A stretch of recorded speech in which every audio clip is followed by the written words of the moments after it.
Hey everybody, Grifton here, and today we are talking about macros, specifically power shifting macros and how we can improve them. But first I'm going to give you a quick understanding of what a macro is. So if you've never used your macros before, just type /m, or you can just press escape and click macros and bring up this screen. There's two different types. There's your character specific macros, and then there's general macros that all characters can use.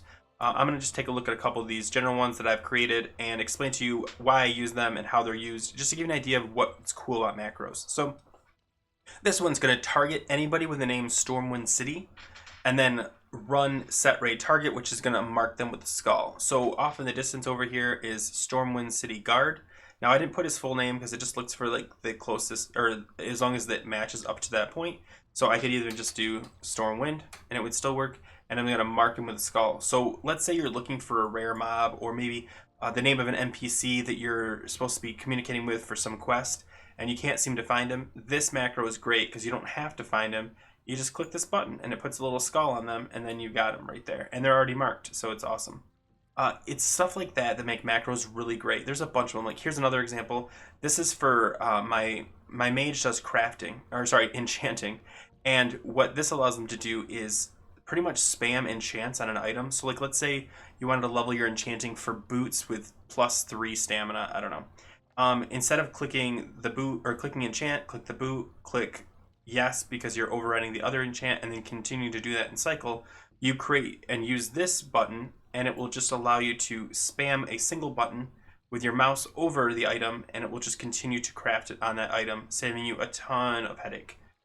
This stuff like this is just super handy. So, but let's go over what we are actually going to talk about today, which is power shifting macros. So if you don't know what a power shifting macro is, it's a macro that allows you to shift out of form, use an item, and then shift right back into it. This is common for cats to use mana pods, or I've got it up here, let me pull it up. The demonic runes, other things like that, to quickly pop out of form, use it, and then pop right back into form, so you're not losing any time on your DPS. Plus, with cats, it's helpful because you're also resetting. Now, with other items for bears, such as healing pots or armor pots, it's the exact same thing. But this is no longer the go-to style anymore. This is what we kind of moved to in TBC. Before TBC, it looked like this. Cancel order, cancel form, and then you got rid of this little exclamation point. This was your standard macro in Classic, and we changed it to this, but there's a better way. And now I'm going to explain to you what the downside of these are, and then I'm going to show you the improved version. So the biggest downside of this is that it's not verifying the global cooldown. So let me show you how this works. So this macro is right. No, that's not. Sorry, I don't want to confuse myself. I think it's this one. Yep, okay, cool.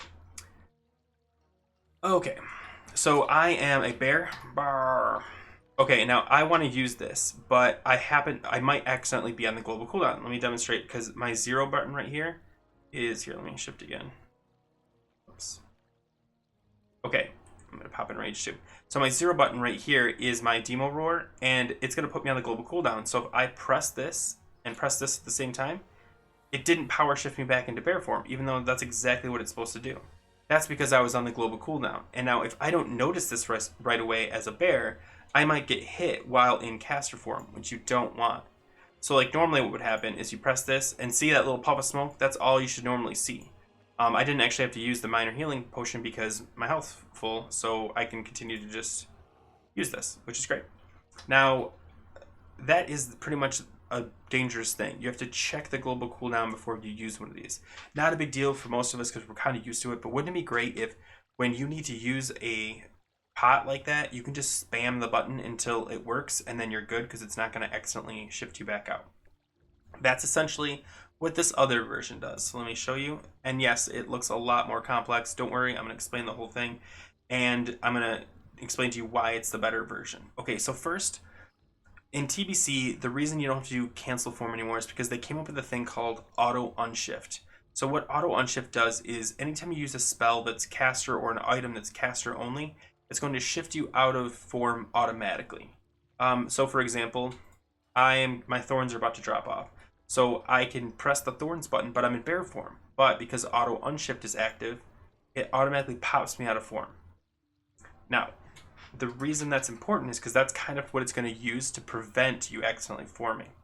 So, okay, let's break this down. So it says if a bunch of stuff or a bunch of other stuff is true, then turn off auto unshift. So let's go over what those things are. So first it says get spell cooldown 768. 768 is the spell ID of cat form. Let me hover over it so you can see. 768. The reason you use cat form isn't for any particular reason. You can use bear form, you can use cat form, you can use any form that has a global cooldown.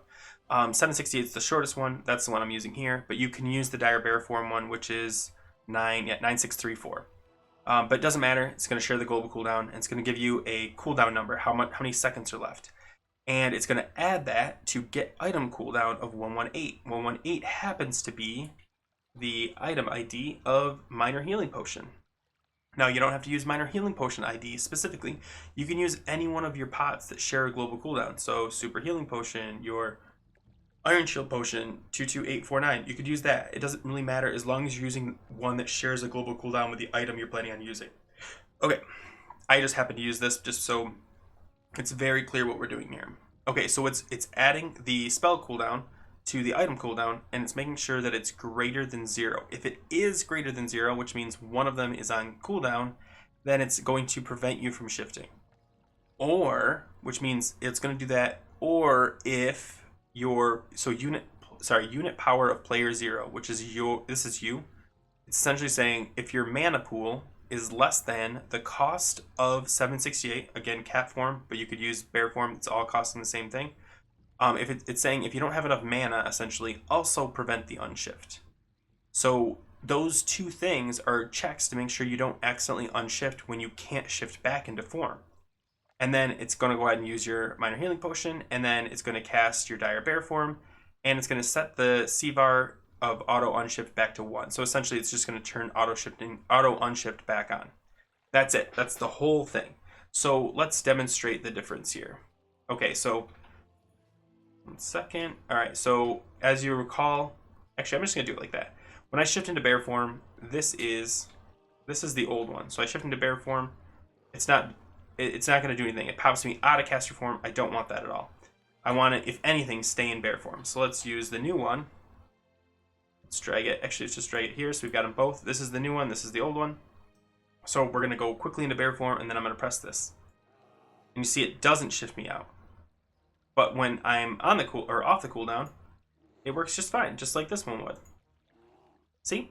That, I know it's a lot of extra code for that little thing, but I'm telling you, when you're tanking, you do not want to accidentally shift into caster form and be stuck there. This is definitely worth it. Don't worry, I'm going to dump this whole thing into the description so you can copy and paste it and play with it however you want. But if you're using a ton of macros like I do, you definitely want to update these. Even in cat form, it's going to be beneficial. So I hope this information is helpful. Feel free to subscribe because it really helps me out. But take care, guys, and see you around.